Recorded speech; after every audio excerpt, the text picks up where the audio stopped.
பிஸ்மில்லாஹ் Arabic academy. வீட்டில் இருந்தபடியே குர்ஆனை அரபு மொழியில் படித்து புரிந்து கொள்ள வேண்டுமா?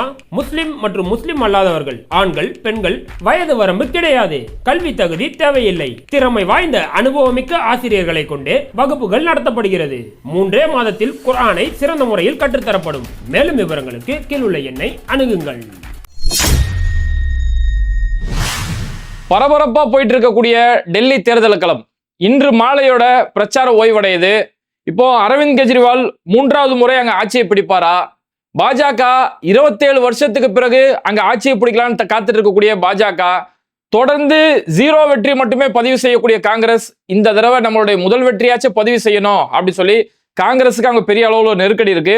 அப்ப இப்படி ஒரு மும்முனை போட்டிகளால அந்த டெல்லி தேர்தல் களம் பெரிய அளவுல சூடு பிடிச்சிருக்கு. ஆனா பாஜக இந்த இடத்துலயுமே தங்களுக்கான ஒரு தேர்தலுக்கான ஒரு ஆயுதமா அவங்களுடைய ரெய்டுகளையும் பல வகையான மிரட்டல்களையும் கையில் எடுத்துட்டு இருக்காங்க. இந்த நேரத்துல பல முக்கியமான கருத்து கணிப்புகள் இப்போ வெளியில வந்திருக்கு. ஓட்டர்ஸ் மாதிரியான பல முக்கியமான கருத்து கணிப்புகள் வெளியே வந்திருக்கு. ஆந்திராவில இருந்து சந்திரபாபு நாயுடு பாஜக களம் இறக்கிறாங்கன்னு சொல்லி பல்வேறு வகையான செய்திகள் இந்த டெல்லி தேர்தலை சுத்தி பல வகையில வந்துட்டு இருக்குது. அந்த பத்தின முழுமையான விவரங்கள் தான் இந்த வீடியோல பார்க்க போறோம். அதுக்கு முன்னாடி யாரெல்லாம் பேட்டை டிவியை சப்ஸ்கிரைப் பண்ணாம பாக்குறீங்களோ அவங்க மறக்காம சப்ஸ்கிரைப் பண்ணிட்டு இந்த வீடியோக்களை உங்க நண்பர்களுக்கு அதிகமாக ஷேர் செய்யுங்க. இப்போ டெல்லி யூனியன் பிரதேசம் அங்க வரக்கூடிய 5ஆம் தேதி நாளை மறுநாள் அங்க தேர்தல் நடக்க இருக்குது. இன்று மாலையோடைய தேர்தல் பிரச்சாரம் ஓய்வடையுது. இதோட தேர்தல் ரிசல்ட் தேர்தல் நடந்த 3 நாளைக்கு பிறகு பிப்ரவரி 8ஆம் தேதி தேர்தல் ரிசல்ட், 5ஆம் தேதி தேர்தல், 8ஆம் தேதி ரிசல்ட். அப்போ ரொம்ப பரபரப்பாங்க தேர்தல் பிரச்சாரம். ஆனா மும்முனை போட்டி இந்த தடவை காங்கிரஸ், ஆம் ஆத்மி இவங்க 2 பேருமே தனித்தனியா நிக்கிறாங்க. நாடாளுமன்ற தேர்தலில் ஒன்னா இவங்களோட தேர்தலை சந்திச்சவங்க தனித்தனியா நிக்கிறாங்க. இந்த பக்கம் பாஜக. அப்போ ஒரு பலமான மும்முனை போட்டி இருக்குது. ஆனா மும்முனை போட்டி இருந்தாலும் இங்க ஆம் ஆத்மிக்கும் பாஜகவுக்கும் தான் பெரிய அளவுல போட்டி, பெரிய அளவுல களத்துல ரொம்ப சூடா போயிட்டு இருக்கிறத பார்க்க முடியுது. இப்போ டெல்லியை பொறுத்த வரைக்கும் அங்க 70 சட்டசபை தொகுதிகள். இந்த 70 சட்டசபை தொகுதிகள்ல வெற்றி யாருக்கு, களம் யாருக்கு அங்க சாதகமா இருக்கு அப்படின்னு பார்த்தோம்னா இதுக்கு நம்ம கொஞ்சம் பின்னாடி போய் பார்த்துட்டு வந்தோம்னு வைங்களேன். இந்த டெல்லியை பொறுத்த வரைக்கும் 1993ல பாஜக ஆட்சி செஞ்ச ஒரு தொகுதி. அந்த 1993 to 98 வரைக்கும் ஆட்சி செஞ்சாங்க. அதுக்கு பிறகு டெல்லியில பாஜகவால ஆட்சியை பிடிக்கவே முடியல. ஆனா ஒவ்வொரு முறையும் ஆட்சியை பிடிக்கிறதுக்காக பல வகையான முயற்சிகள் செஞ்சுட்டு இருக்காங்க. அப்ப 93 தான் கடைசியாக பாஜக ஜெயிச்சாங்க. அதுக்கு பிறகு 1998, 2003, 2008 தொடர்ந்து ஹாட்ரிக் வெட்டி காங்கிரஸ் பதிவு செஞ்சாங்க. ஷீலா தீட்சித் அவங்க தொடர்ந்து 3 முறை காங்கிரஸோட முதலமைச்சரா இருந்தாங்க. காங்கிரஸ் ஒரு பலமான கோட்டையை வச்சுட்டு இருந்த ஒரு காலம். அதுக்கு பிறகு காங்கிரஸ் மேல 2G ஊழல், இல்லாத பொல்லாத ஊழல் வச்சு அண்ணா சாரை தாத்தாவை கொண்டு வந்துட்டு அதுக்கப்புறம் அண்ணா சாரை தாத்தா எங்கேயோ கோமால போய் படுத்துக்கிட்டாரு. இப்படி பல வகையான ஊழல், பொய்யான குற்றச்சாட்டுகள் சொல்லி அப்போ ஒரு ஊழல் பேசப்பட்டதால அந்த வாய்ப்பை சரியா பயன்படுத்தி கெஜ்ரிவால் உள்ள வராரு. கெஜ்ரிவால் உள்ள வந்ததுக்கு பிறகு 2013 தேர்தல், அந்த 2013 தேர்தலில் ஆம் ஆத்மி ஒரு வலுவான வெற்றி ஒன்று அடைகிறாங்க. அந்த வெற்றியில வெறும் 48 நாள் மட்டுமே ஆம் ஆத்மி அங்க ஆட்சியில இருக்கிறாங்க. அதுக்கடுத்து என்னுடைய ஊழல் சம்பந்தமான சட்டங்கள் கொண்டு வரணும் அப்படின்னு சொல்லி இந்த சட்டம் கொண்டு வரலாம், எனக்கு இந்த ஆட்சியை தேவையில்லைன்னு சொல்லி வெறும் 48 நாள்ல ஆம் ஆத்மி அங்க ஆட்சியை கலைச்சிட்டு கெஜ்ரிவால் தன்னோட ஆட்சியை கலைச்சிட்டாரு. அதுக்கு பிறகு 1 வருஷத்துக்கு மேல ஜனாதிபதி ஆட்சி மட்டுமே அங்க அமல்ல இருந்தது. அதுக்கப்புறம் 2015 திரும்பவும் தேர்தல் நடக்கும்போது இனி இந்த மாதிரி ராஜினாமா நான் செய்ய மாட்டேன், இந்த மாதிரியான வேலைகள் செய்ய மாட்டேன், இனி இப்போ பொறுப்பான தேர்தல் களமாடுறேன் அப்படின்னு சொல்லி 2015 தேர்தல். ஆனா அவர் 2013 ராஜினாமா செஞ்சதுக்கு 2015 ஒரு அமோக வெற்றி அடைஞ்சாரு. அது வரைக்கும் பார்க்காத ஒரு பலமான ஒரு வெற்றி அடைஞ்சு 2015 ஆம் ஆத்மி அங்க ஆட்சியை பிடிக்கிறாங்க. 5 வருஷம் கம்ப்ளீட்டா ஆட்சி செய்யறாங்க. அதுல பல்வேறு வகையான கல்வி சார்ந்த பல முன்னேற்பாடுகள் அங்க கொண்டு வந்தாங்க. பிரைவேட் ஸ்கூலை விட்டுட்டு அங்க கவர்மெண்ட் ஸ்கூலை நோக்கி மக்கள் படையெடுக்கக்கூடிய அளவுக்கு கெஜ்ரிவால் உண்மையால தரமான ஒரு ஆட்சி செஞ்சாரு. அதுக்கு பிறகு 2020 சட்டமன்ற தேர்தல் வரும்போது அந்த 2020 தேர்தலுமே ஆம் ஆத்மி ஒரு பலமான வெற்றி அடைகிறாங்க. எந்த அளவுக்குன்னா 70 சட்டசபை தொகுதிகள்ல 62 இடங்கள்ல ஆம் ஆத்மி மட்டுமே ஜெயிச்சு ஒரு பெரிய அளவுல ஒரு வெற்றியை பதிவு செய்யறாங்க. பிஜேபி மீதி இருக்கக்கூடிய 8 இடங்கள்ல மட்டுமே வெற்றி அடைஞ்சாங்க. காங்கிரஸ் வெறும் 0 அப்படின்ற இடத்துல கடைசியா வெற்றி அடைஞ்சாங்க. 3 முறை ஆட்சி பொறுப்புல இருந்த அந்த காங்கிரஸ் வெறும் 0 மட்டுமே அங்க வெற்றி பதிவு செய்யக்கூடிய அளவுக்கு களம் ஆம் ஆத்மியை நோக்கி அந்த களம் திரும்பிருச்சு. அதுக்கு பிறகு பாஜக அவங்களுடைய அரசியல் ஆதாயமா எப்படியாவது இந்த டெல்லியை நம்ம கைப்பற்றணும், நம்ம நாடு முழுக்க பல மாநிலங்களை நம்ம ஆட்சியர் இருந்தாலும் 3 முறையா மோடி பிரதமர் ஆனாலும் இந்த தலைநகர் டெல்லியை நம்மளால கைப்பற்ற முடியல அப்படின்னு சொல்லி பாஜகவுக்கு பல நாள் கனவு. அதனால அங்க கெஜ்ரிவால் மேல பல வகையான ரெய்டுகள், மதுபான ஊழல்ல ஈடுபட்டாரு, மதுபான கொள்கை ஊழல் சொல்லி பல்வேறு வகையான ரெய்டுகள், ஆம் ஆத்மியோட பல தலைவர்கள் கைது செய்யப்பட்ட மாதிரி கெஜ்ரிவாலும் கைது செய்யப்பட்டு சிறைப்படுத்தப்பட்டாரு. ஆனா இவங்களால வலுவான எந்த ஒரு ஆதாரமும் காட்ட முடியாதால கெஜ்ரிவால் வெளியில வந்துட்டாரு. ஆனா கெஜ்ரிவால் என் மேல விழுந்த ஒரு பழி, என் மேல அநியாயமா ஒரு ஊழல் பழி சொல்லிட்டாங்க இல்லையா, இந்த பழியை துடைக்கிற வரைக்கும் நான் ஆட்சி பொறுப்பை ஏற்க மாட்டேன் அப்படி சொல்லி தன்னோட முதல்வர் பொறுப்பை ராஜினாமா செஞ்சுட்டு அவங்களோட அமைச்சரவையில இருந்த அதிஷியை முதலமைச்சர் ஆக்கிட்டு கெஜ்ரிவால் ஒரு நார்மலான ஒரு எம்எல்ஏ மட்டுமே இருந்துட்டு தொடர்ந்து மக்கள் இடத்துல களமாடிட்டு இருக்காரு. மக்கள்கிட்ட களமாடிட்டு மக்கள் தீர்மானிக்கிட்டோம், நான் ஊழல் செஞ்சனா இல்லையான்றதை மக்கள் தீர்மானிக்கிட்டோம், வரக்கூடிய 2025 இந்த சட்டமன்ற தேர்தலில் மக்கள் நான் நல்லவனா இல்லையான்னு மக்கள் முடிவு பண்ணணும்னு சொல்லி அண்ணில இருந்து தொடர்ந்து மக்களை களமாடிட்டு இருக்காரு. அதுலதான் இந்த தேர்தல் இப்ப நடந்துட்டு இருக்கு. இப்போ நம்ம ஆரம்பத்துல சொன்ன மாதிரியே ஆம் ஆத்மியை பொறுத்த வரைக்கும் அவங்க 3வது வெற்றியை, தொடர்ந்து 3வது ஹாட்ரிக் வெற்றியை பதிவு செய்யறதுக்காக காத்துட்டு இருக்காங்க. ஏன்னா இதுக்கு முன்னாடி காங்கிரஸ் தான் ஹாட்ரிக் வெற்றி அடிச்சாங்க. அந்த மாதிரி ஆம் ஆத்மியா வெற்றி அடையணும்னு சொல்லி பெரிய அளவுல ஒரு முயற்சி, தன் மேல இருக்கக்கூடிய அந்த ஊழல் பழியை துடைக்கிறதுக்காக கெஜ்ரிவால் பெரிய அளவுல போராடிட்டு இருக்காரு. காங்கிரஸை பொறுத்த வரைக்கும் இதுக்கு முன்னாடி நடந்த தேர்தலில் 0 வெற்றி மட்டுமே கிடைச்சதால, அந்த வெறும் வெற்றி இல்லாம போனதால இந்த தடவை நாங்களும் ஒரு கட்சி தான் அப்படின்ற பதிவு செய்ய வேண்டிய கட்டாயத்துல காங்கிரஸ் இருக்கிறாங்க. பாஜகவை பொறுத்த வரைக்கும் நம்ம இந்த மாநிலத்தில் ஆட்சியை பிடிச்சி 27 ஆண்டுகள் ஆச்சு, அதனால எப்படியாவது நம்ம இங்க ஆட்சிக்கு வரணும்னு சொல்லி பாஜக பல்வேறு கட்ட முயற்சிகள் செய்யறாங்க. எந்த அளவுக்கு முயற்சிகள்னா ஆம் ஆத்மியோட இடங்கள்ல இந்த டைம்ல கூட பல இடங்கள்ல ரெய்டு நடத்தக்கூடிய ஒரு வேலைகள் செய்யறாங்க. இப்போ பஞ்சாப் முதலமைச்சர், பஞ்சாப்லயும் ஆம் ஆத்மியோட ஆட்சி நடக்குது. பஞ்சாப் அரசுக்கு சொந்தமான ஒரு இடம் இங்க டெல்லியில இருக்குது. பஞ்சாப்ல பஞ்சாப் முதல்வர் இருக்கக்கூடிய கபூர்தலா ஹவுஸ் அப்படின்னு சொல்லக்கூடிய அந்த ஹவுஸ், பஞ்சாப் முதலமைச்சர் இங்க வந்தா இங்கதான் தங்குவாரு. அவரு இப்ப இங்க ஆம் ஆத்மிக்காக பிரச்சாரம் செய்யறாரு. ஏன்னா டெல்லியில பஞ்சாபிகளோட ஓட்டு ஓரளவு கணிசமா இருக்குது. அப்போ இங்க அவர் பிரச்சாரம் செய்யக்கூடிய நேரத்துல கரெக்டா அந்த பஞ்சாபுக்கு சொந்தமான அந்த கபூர்தலா ஹவுஸ்ல ரைடு விடப்படுது. இங்க வந்து தேர்தல் படை சார்பில் ரைடு விடப்பட்டு இங்க வந்து பணம் பரிமாற்றம் நடக்குது அப்படின்னு சொல்லி, ஏதாவது பணம் பரிமாற்றம் பண்றவங்க அவங்க ஆபீஸ்ல வச்சா பணம் பரிமாற்றம் செய்வாங்க. அப்போ என்னன்னா அவங்க மேல ஏதாவது ஒரு ஊழல் குற்றச்சாட்டு, ஒரு படியை வந்து மக்கள் மத்தியில நம்ப வைக்கிறங்கிறதுக்காக பல்வேறு கட்ட ரைடுகளை மட்டுமே அவங்க ஆயுதமா கையில் எடுக்கிறாங்க. அதுக்கடுத்து டெல்லியில ஓரளவுக்கு தெலுங்கு பேசக்கூடிய மக்கள் ஓரளவு கணிசமா இருக்கிறாங்க. அதனால தன்னோட கூட்டணி கட்சியா இருக்கக்கூடிய சந்திரபாபு நாயுடுவை டெல்லிக்கு வர வச்சு ஒரு பிரஸ் மீட் கொடுக்க வச்சு, இந்த மாதிரி மோடி வந்து சிறப்பான ஆட்சி செய்யறாரு, மோடியோட மாடல் இந்த டெல்லிக்கு வரணும், கெஜ்ரிவாலை பொறுத்த வரைக்கும் இந்த டெல்லியை நாசப்படுத்திட்டு இருக்காரு, வெறும் சுற்றுச்சூழல் மாசு அடைஞ்சிட்டு இருக்குது, மோடி இப்ப கொண்டு வந்திருக்கக்கூடிய பட்ஜெட் கூட பாத்தீங்கன்னா 2024 வல்லரசு ஆகிறதுக்கு என்னெல்லாம் தேவையோ அதெல்லாம் இப்ப மோடி கொண்டு வந்திருக்காருன்னு சொல்லி தன்னுடைய கூட்டணி தர்மத்தை, அதாவது இங்க பாமக வந்து போய் தேடி போய் அத்தனை நாள் நாடாளுமன்றத்துக்கு போக மாட்டாங்க, அந்த சிஏஏ சட்டம் கொண்டு வரும்போது அங்க போய் தேடி போய் ஓட்டு போட்டு கூட்டணி தர்மத்துக்காக செஞ்சோம், எங்களுக்கு வேற வழி இல்லை அப்படின்னு ஒரு காரணம் சொன்னாங்களே, அந்த மாதிரி கூட்டணி தர்மத்துக்காக இப்போ சந்திரபாபு நாயுடு அங்க போய் பாஜகவுக்கு ஒரு சாஃப்டா ஒரு பிரச்சாரம் ஒண்ணு பண்ணிட்டு வந்திருக்கிறாரு. இப்படி பாஜக அவங்களால எல்லா முயற்சிகளும் செய்யறாங்க. கெஜ்ரிவால் ஒரு முக்கியமான குற்றச்சாட்டு என்ன சொல்றாருன்னா, பாஜகவுக்கு தோல்வி பயம் கண்ணில் தெரிஞ்சிருச்சு, குறிப்பா அமித்ஷாவுக்கு நாங்க ஜெயிப்போம் அப்படின்ற நம்பிக்கையே சுத்தமா இல்ல, அமித்ஷாவுக்கு பாஜக ஜெயிக்கும்ன்ற நம்பிக்கை இல்ல, பெரிய அளவுல பயத்துல இருக்கிறாரு. அதனால பாஜக ரவுடித்தனங்களை இப்ப கையாள ஆரம்பிச்சிருக்காங்க. ஆம் ஆத்மி தொண்டர்கள் எங்க பிரச்சாரத்துக்கு போனா அவங்களை மிரட்டுறது, அடிக்கிறது, இந்த மாதிரியான பயமுறுத்தக்கூடிய காரியங்கள்ல பாஜக ஈடுபடுறதால அவங்களுக்கு தோல்வி பயம் கண்ணில் வந்துருச்சு அப்படின்னு சொல்லி கெஜ்ரிவால் ஒரு வலுவான குற்றச்சாட்டு சொல்றாரு. இப்போ இப்பேற்பட்ட நேரத்துல தான் அங்க இருந்து முக்கியமான கருத்து கணிப்புகள் வெளியில வந்திருக்குது. அந்த கருத்து கணிப்புகள் பார்த்தோம்னா சி ஓட்டர்ஸ் ஒரு கருத்து கணிப்பு எடுத்திருக்காங்க.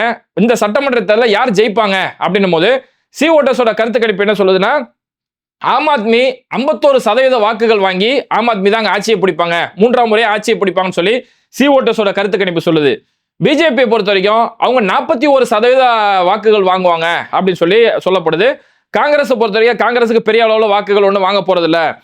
குறிப்பா சி ஓட்டர்ஸ் பெண்கள் மத்தியில் இந்த தேர்தல் பிரச்சாரம் செய்யும் போது போன தடவை ஆம் ஆத்மிக்கு ஓட்டு போட்டவங்க இந்த தடவை ஆம் ஆத்மிக்கு தான் ஓட்டு போடுறாங்களா அப்படின்னு ஒரு பாயிண்ட் ஆஃப் வியூல மக்கள்கிட்ட கருத்து கேட்கும் போது, போன தடவை ஆம் ஆத்மிக்கு ஓட்டு போட்ட 100 பெண்கள்ல 80 பேர் நாங்க திரும்பவும் ஆம் ஆத்மிக்கு தான் ஓட்டு போடுவோம் அப்படின்னு சொல்லக்கூடிய விஷயங்களை பதிவு செய்யறாங்க. போன தடவை பாஜகவுக்கு ஓட்டு போட்டேன்னு சொல்ல 100 பேர்கள் இந்த தடவை நாங்க பாஜகவுக்கு 65% பேர் மட்டும் தான் ஓட்டு போடுவோம், அதாவது பாஜகவுக்கு ஏற்கனவே விழுந்த ஓட்டுகளே பெரிய அளவில் குறைஞ்சிருக்குது அப்படின்னு சொல்றாங்க. காங்கிரஸோட நிலைமை டெல்லியில ரொம்ப மோசமா இருக்குது. காங்கிரஸை பொறுத்த வரைக்கும் போன தடவை காங்கிரஸுக்கு ஓட்டு போட்ட 100 பேர் இந்த முறை ஆம் ஆத்மிக்கு ஓட்டு போடும் சொல்லி 75% பேர் சொல்றாங்க. 100 பேர் ஓட்டு போட்டாங்கன்னா அதுல 75 பேர் நாங்க ஆம் ஆத்மிக்கு தான் ஓட்டு போடும் சொல்லி, அப்ப களம் ஆம் ஆத்மிக்கு சாதகமா இருக்கு அப்படிங்கறத பார்க்க முடியுது. ஆம் ஆத்மி அவங்களுடைய தேர்தல் பிரச்சாரங்களுமே, ஏன்னா அவங்க முந்தைய தேர்தலோட வாக்குறுதிகள் பல விஷயங்கள் நிறைவேற்றி இருக்கிறாங்க. குறிப்பா அவங்க ஆட்டோ ஓட்டுநர்களுக்கு ஒரு விஷயம் செஞ்சாங்க. அதனால ஆட்டோ ஓட்டுநர்களுடைய ஓட்டு ஆம் ஆத்மிக்கு பெரிய ஒரு பலமா மாறி இருக்கு. ஏன்னா கொரோனாவுடைய லாக்டவுன் டைம்ல வந்து எல்லாருமே வருமானம் இல்லாம முடங்கி போயிருந்தோம். அந்த காலகட்டத்தில் ஆம் ஆத்மி அரசு என்ன செஞ்சாங்கன்னா, ஆட்டோ ஓட்டுநர்களுக்காக 5000 ரூபாய் மானிய தொகை அப்படின்னு சொல்லி ஒன்று கொடுத்தாங்க. அந்த 5000 ரூபாங்கிறது அந்த ஆட்டோ ஓட்டுநர்கள் அவங்களுக்கு அவங்களோட கை செலவுக்கு பெரிய அளவு, குடும்ப செலவுக்கு பெரிய அளவில் உதவியா இருந்துச்சு. அந்த ஆட்டோ ஓட்டுநர்களுக்கு அவங்களுடைய பெண்களுடைய திருமண உதவித்தொகை, அவங்களுடைய பெண்களுக்கு கல்வி உதவித்தொகைன்னு சொல்லி பல்வேறுபட்ட விஷயங்களை அறிவிச்சாங்க. இதனால ஆட்டோ ஓட்டுநர்களை ஓட்டு அவங்களுக்கு ரொம்ப ஸ்ட்ராங்கா உட்காந்துருச்சு. டெல்லியை பொறுத்த வரைக்கும் 1,00,000க்கும் மேற்பட்ட ஆட்டோ ஓட்டுநர்கள் இருக்கிறாங்க. அப்ப இந்த ஆட்டோ ஓட்டுநர்கள் அவங்களுடைய ஓட்டு ஆம் ஆத்மிக்கு தான் அப்படின்னு எழுதி கொடுத்த ஒரு ஓட்டா மாறினதால இது ஒரு மறைமுக பிரச்சாரமா மாறுது. ஏன்னா இப்போ தேர்தல் பிரச்சாரத்துடைய நேரம், மக்கள் ஆட்டோல டிராவல் பண்றாங்க. ஆட்டோல டிராவல் பண்ணும்போது தேர்தல் பத்தி கண்டிப்பா பேச்சு வரும். அப்படி இருக்கும்போது அந்த ஆட்டோ டிரைவர்ஸ் என்ன சொல்றாங்க, ரொம்ப நல்லா ஆட்சி செஞ்சாங்க, கல்வி விஷயத்துல ரொம்ப நல்லா கொண்டு வந்தாங்கன்னு சொல்லி அப்படி பாராட்டக்கூடிய ஒரு காரியம் ஈடுபடுறதால ஆம் ஆத்மிக்கு இது ஒரு மறைமுகமா ஒரு தேர்தல் பிரச்சாரமா மாறுது. ஆம் ஆத்மிக்கு அது ஒரு லாபமா அமைஞ்சிருக்குது. குறிப்பா ஆம் ஆத்மி என்ன சொல்லியிருக்காங்கன்னா, கர்ப்பிணி பெண்களுக்கு 21,000 ரூபாய் வரைக்கும் அவங்களுக்கு சலுகைகள் கொடுக்கப்படும், 21,000 உதவித்தொகை கொடுக்கப்படும். முதியோர்களுக்கு 70 வயது இருக்கக்கூடிய முதியோர்களுக்கு 10 லட்சம் ரூபாய் வரைக்கும் அவங்களுக்கு இன்சூரன்ஸ், மெடிக்கல் இன்சூரன்ஸ் அவங்களுக்கு கொடுக்கப்படும். பெண்களுக்கு மாதம் 2,200 ரூபாய் கொடுக்கப்படும். பள்ளி கல்லூரி படிக்கக்கூடிய மாணவர்கள், ஏன்னா ஆம் ஆத்மி தொடர்ந்து அவங்க கல்விக்கு பெரிய அளவுல உதவிகள் செஞ்சுட்டு இருக்காங்க. பள்ளி கல்லூரி படிக்கக்கூடிய மாணவர்களுக்கு பஸ் டோட்டல் ஃப்ரீ, பஸ் ஃபுல்லா டோட்டல் ஃப்ரீ. அந்த மாணவர்கள் பள்ளி கல்லூரி மாணவர்கள் மெட்ரோல டிராவல் செஞ்சாலும் அவங்களுக்கு 50% தான் நாங்க டிக்கெட் காசு வாங்குவோம், பாதி அளவுக்கு அவங்களுக்கு தள்ளுபடி கொடுக்கப்படும் சொல்லி பல சலுகைகளை அறிவிச்சிருக்கிறதால ஆம் ஆத்மி வெற்றி உறுதி அப்படிங்கிறத அங்க இருக்கக்கூடிய கருத்து கணிப்புகளும் சொல்லுது. இது இல்லாம NACDAOR அப்படின்னு சொல்லக்கூடிய தேசிய தலித் ஆதிவாசி கூட்டமைப்பு அப்படின்னு சொல்லக்கூடிய ஒரு கூட்டமைப்பு, அவங்களுமே தலித் சமூக மக்கள்கிட்ட போய் ஒரு ஆய்வு செய்யும் போது தலித் சமூக மக்களுடைய ஓட்டுமே ஆம் ஆத்மிக்கு தான் இங்க பெரிய அளவுல சாதகம் இருக்குது. ஆம் ஆத்மிக்கு மட்டுமே 44% தலித் மக்கள் ஆம் ஆத்மிக்கு ஆதரவா இருக்கிறாங்க, 32% பேர் தான் பாஜகவுக்கு ஆதரவா இருக்கிறாங்க அப்படிங்கிற கருத்துக்களையும் சொல்றாங்க. இப்போ மோடிஜி அங்க பெரிய அளவுல ஒரு பிரச்சாரம் பண்ணிட்டு இருக்காரு, எப்படியாவது இங்க ஜெயிச்சாகணும் அப்படிங்கறதால இந்த மோடிக்கு வாக்களியுங்கள், இந்த மோடிக்கு நீங்க வாக்களிக்கிறத நினைச்சு டெல்லியில நீங்க பாஜகவுக்கு ஓட்டு போடுங்க, டபுள் என்ஜின் சர்க்கார் வந்தாதான் இங்க பாஜகவால சிறப்பான ஆட்சியை கொடுக்க முடியும், அப்பதான் மக்கள் நீங்களும் பயனடைவீங்க, டபுள் என்ஜின் சர்க்கார் உங்களுக்கு வேணும், மத்தியிலும் பாஜக மாநிலத்திலும் பாஜக வேணுமே அப்படின்னு சொல்லி பெரிய அளவுல பிரச்சாரம் பண்றாரு. இந்த டபுள் என்ஜின் பாஜக, டபுள் என்ஜின் அரசுன்னு சொல்றது ஒரு ஃபெயிலியர் கான்செப்ட். ஏன்னா மணிப்பூர்ல டபுள் என்ஜின் கான்செப்ட் தான் இருக்குது. அந்த மணிப்பூர்ல என்ன கிடைச்சிச்சு, மணிப்பூர்ல இப்போ வரைக்கும் அங்க இருக்கக்கூடிய கலவரத்தை உங்களால கண்ட்ரோல் பண்ண முடியல. உங்களுக்கு ஆதரவு கொடுத்த நிதிஷ்குமாரே மணிப்பூர்ல என்னோட ஆதரவை வாபஸ் வாங்கிறேன்னு சொல்லி கூட்டணி கட்சி வாபஸ் வாங்கக்கூடிய அளவுக்கு தான் உங்களுடைய டபுள் என்ஜினோட நிலைமை இருந்துட்டு இருக்குது. இவருடைய உத்தரப்பிரதேச டபுள் என்ஜின் அரசு தான். உத்தரப்பிரதேசத்துல எவ்வளவு மோசமான பிரச்சனைகள் நடந்துட்டு இருக்குது, ஒரு கும்பமேளாவும் உங்களால கையாள முடியல. இன்னைக்கு அங்க இருக்கக்கூடிய ஒரு தலித் பெண் பெரிய அளவுல பாதிக்கப்பட்டு உத்தரப்பிரதேசம் எரிஞ்சிட்டு இருக்குது. நான் அதை பத்தி தனியா அடுத்த ஒரு வீடியோவை நம்ம போடலாம். அந்த அளவுக்கு டபுள் என்ஜின் ஃபார்முலாங்கிறது ஒரு ஃபெயிலியர் ஃபார்முலா. அதனால டபுள் என்ஜின்றது மக்கள் மத்தியில கண்டிப்பா எடுபடாது. மோடிக்கு வாக்களியுங்கள் அப்படின்னு சொல்லி என் முகத்துக்காக வாக்களியுங்கள் அப்படிங்கிறாரு, அதுவுமே ஒரு ஃபெயிலியர் கான்செப்ட் தான் சொல்லணும். ஏன்னா கடந்த நாடாளுமன்ற தேர்தலில் பார்த்தோம், மோடின்னு சொல்லக்கூடிய அந்த ஒற்றை நபருடைய முகத்தை மட்டுமே பிரதானமா வச்சு ஓட்டு கேட்டாங்க, அது பெரிய அளவுல தோல்வியை தான் சந்திச்சாங்க. RSS பல இடங்கள்ல முன்னிறுத்த வேண்டிய இடங்கள்லயே மோடியை முன்னிறுத்தினதால பெரிய அளவுல தோல்வியை சந்திச்சாங்க. ஆனா கடந்த மகாராஷ்டிரா தேர்தலில் RSS அங்க முன்னிறுத்தினதால அங்க அவங்களால வெற்றியை பதிவு செய்ய முடிஞ்சு. EVM உள்ள உதவி செஞ்சிச்சு, அது தனி கதை. இருந்தாலும் மோடி முகத்தால தான் ஓட்டு விழுது அப்படிங்கிறது ஒரு ஃபெயிலியர் கான்செப்ட். அதையே இங்க மோடி முன்னெடுக்கிறாரு. அதனால இங்க கருத்து கணிப்புகளின் படி பாஜக தோல்வி அடைகிறது உறுதி, ஆம் ஆத்மி தான் மீண்டும் வெற்றி பதிவு செய்வாங்கன்னு சொல்லி அங்க இருக்கக்கூடிய கருத்து கணிப்புகள் சொல்லுது. சரி, இப்போ அங்க சமூகம் சார்ந்த ஓட்டுகள் எப்படி இருக்கு அப்படின்னு பார்த்தோம்னா, டெல்லியை பொறுத்த வரைக்கும் ஒட்டுமொத்தமா 1,55,00,000 ஓட்டுகள் அங்க இருக்குது. இதுல பூர்வாஞ்சல்ஸ் அப்படின்னு சொல்லக்கூடிய ஒரு சமூக மக்கள், இவங்க வெற்றியை தீர்மானிக்கிறதுல முதல் இடத்துல இருக்கிறாங்க, அதிக அளவுல அந்த மக்கள் இருக்கிறாங்க. பூர்வாஞ்சல்ஸ் இவங்க யாருன்னா, உத்தரப்பிரதேசம், பீகார், ஜார்க்கண்ட் இது மாதிரியான பல மாநிலங்கள்ல இருந்து ஒரு பொழப்ப தேடி ஒரு காலத்துல டெல்லியில குடியேறின மக்கள். இவங்க கிட்டத்தட்ட 25 தொகுதிகளில் இவங்க வெற்றியை தீர்மானிக்கக்கூடிய ஒரு மக்களா இருக்காங்க பூர்வாஞ்சல் சமூக மக்கள். அதனால இவங்க தான் பெரிய அளவுல ஓட் பேங்க் இருக்கக்கூடிய ஒரு மக்கள். இந்த பூர்வாஞ்சல்ஸை பொறுத்த வரைக்கும் இவங்க ஒட்டுமொத்த ஓட்டுகளுமே அங்க தொடர்ந்து 2013க்கு பிறகு ஆம் ஆத்மிக்கு தான் அவங்களுடைய வெற்றிகள் தொடர்ந்து, அவங்களுடைய ஓட்டுகள் தொடர்ந்து போயிட்டு இருக்குது. ஒரு காலத்துல அவங்க காங்கிரஸுக்கு வாக்களித்த மக்கள் 2013க்கு பிறகு ஆம் ஆத்மிக்கு வாக்களிக்கக்கூடியவங்களா மாறி இருக்கிறாங்க. பூர்வாஞ்சல்ஸுக்கு பிறகு பஞ்சாபி மக்களுடைய ஓட்டுன்றது 35% ஓட்டு. அதாவது மக்கள் தொகை எண்ணிக்கையில பார்த்தோம்னா பஞ்சாபிகள் தான் அதிகம். இன்னொன்னு, பஞ்சாபிகள் ஸ்ப்ரெட் ஆயிருக்கிறாங்க, பல இடங்கள்ல பிரிஞ்சு இருக்கிறாங்க. பூர்வாஞ்சல்ஸை பொறுத்த வரைக்கும் அவங்க சமூகமா ஒரே இடங்கள்ல வாழ்றதால அவங்களுடைய வெற்றி எண்ணிக்கை அங்க பெரிய அளவில் தீர்மானிக்கப்படும். பஞ்சாபிகள் எண்ணிக்கையில் அதிகமாக இருந்தாலும் பிரிஞ்சு இருக்கிறாங்க. இருந்தாலும் 20 தொகுதிகளில் பஞ்சாபிகள் தான் வெற்றியை தீர்மானிக்கக்கூடியவங்களா இருக்கிறாங்க. பஞ்சாபிகள் தொடர்ந்து ஆம் ஆத்மிக்கு அவங்க வாக்களிக்கக்கூடிய ஒரு சமூகமா இருக்கிறாங்க. அதுக்கு பிறகு மத ரீதியா பார்த்தோம்னா இஸ்லாமியர்களோட ஓட்டு டெல்லியில 13% இஸ்லாமியர்களோட ஓட்டு இருக்குது. கிட்டத்தட்ட ஒரு 10 தொகுதிகள் இஸ்லாமியர்கள் வெற்றியை தீர்மானிக்கக்கூடிய இடங்கள்ல இருக்கிறாங்க. அதுக்கடுத்து பிராமண சமூக மக்கள் 12% டெல்லியில இருக்கிறாங்க. அதாவது ஒட்டுமொத்த பிராமணர்கள் 3% இருக்கிறாங்க, அவங்களுக்கு தான் 10% இடஒதுக்கீடு பாஜக கொண்டு வந்தாங்க இல்லையா. அந்த பிராமணர்கள் இந்தியாவில் அதிக அளவுல வாழ்றதே 3 மாநிலங்கள்ல மட்டும்தான். உத்தரகண்ட்ல 20% பிராமணர்கள் இருக்கிறாங்க. அதுக்கு பிறகு இமாச்சல் பிரதேசல 14% பிராமணர்கள் இருக்காங்க. அதுக்கு பிறகு 3வது இடத்துல டெல்லியில தான் அதிக பிராமணர்கள் இருக்காங்க. கிட்டத்தட்ட 12% பிராமணர்கள் இருக்காங்க. இப்ப பிராமணர்களோட ஓட்டு 12% இருக்குது. அதுக்கு பிறகு தலித்துடைய ஓட்டு, தலித்து மக்கள் 17% டெல்லியில இருக்கிறாங்க. தலித்து மக்கள் தொடர்ந்து காங்கிரஸுக்கும் ஆம் ஆத்மிக்கு 2 பேருக்கும் மாறி மாறி ஆதரவு கொடுக்கக்கூடிய மக்களா இருக்கிறாங்க. இப்படி பல சமூக மக்கள் இருக்குது, பல கருத்து கணிப்புகள் முன் வந்துட்டு இருக்குது. மும்முனை போட்டி அங்க பெரிய அளவுல பலமா இருந்துட்டு இருக்கிறதால இந்த தேர்தல் பிரச்சாரம் இன்று மாலையோட ஓய்வடையுது.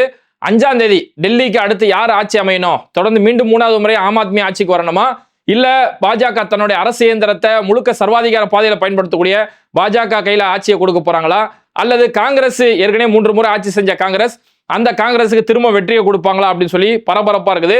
இதோட இறுதி முடிவு என்ன ஆகிறது, டெல்லி மக்கள் தங்களுக்கு யாரை தேர்ந்தெடுக்க போறாங்கன்ற முடிவு வர 8ஆம் தேதி பொறுத்திருந்து பார்க்கலாம்.